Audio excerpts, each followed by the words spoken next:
As many people who watch this channel know, London is really just steeped in history.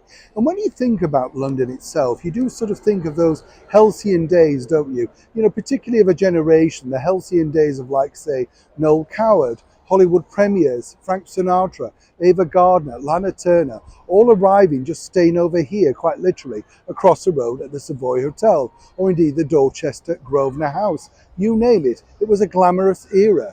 But glamour has never really gone out of style. The venue literally at the side of me here has been around now for 200 years, and it's been a place that anybody who's anyone wished to meet at. I mean, it literally was that sort of place.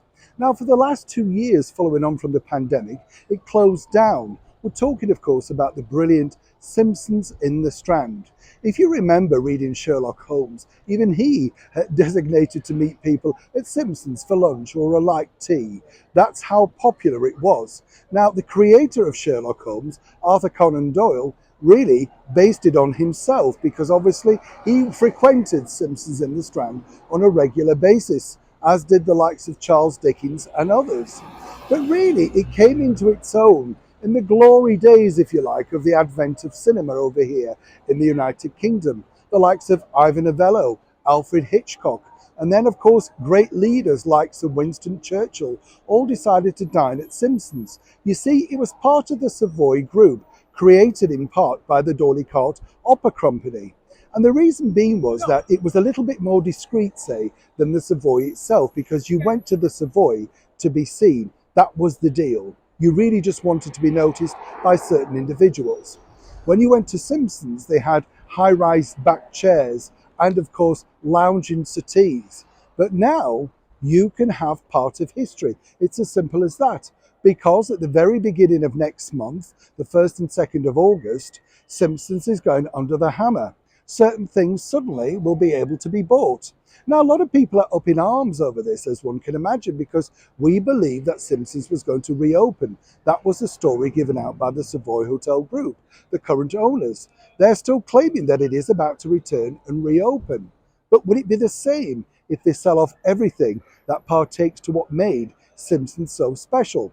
Now, I have to tell you that I've dined at Simpsons on a number of occasions, never paying myself, as you can imagine. But breakfast was truly a real treat. You got everything that you could never have imagined you could be bothered to cook yourself, including kidneys. Yes, who'd want those? Kippers, everything. It was an absolute wonderful place to go in. You never knew who you were going to see, whether it become an actress, a leading press baron, you get the picture. But now, according to a source at the Savoy Group, they will be reopening it, but under a different sort of guise. Now, what's strange about this is even the very famous carving trolleys that they were famous for taking the beef round and carving it at your table, they're going under the hammer too.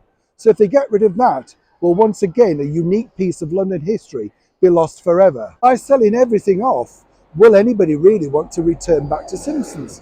They believe so, they're calling it a refurbishment, and they believe they can get a younger crowd to return back to this iconic venue.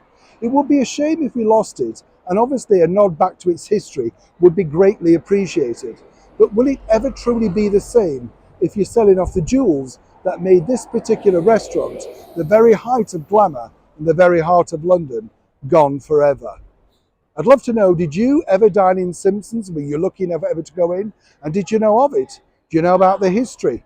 As I say, when you walk through the doors, there's a sense of regalness about men in top hats and tails, ladies in big crinoline dresses, and you get the real sense of occasion. Is that now, once again, as we've mentioned many times here on the show, going to be lost forever? Do let me know what you think to this particular historical story in the comments below. Neil Sean in the very heart of London.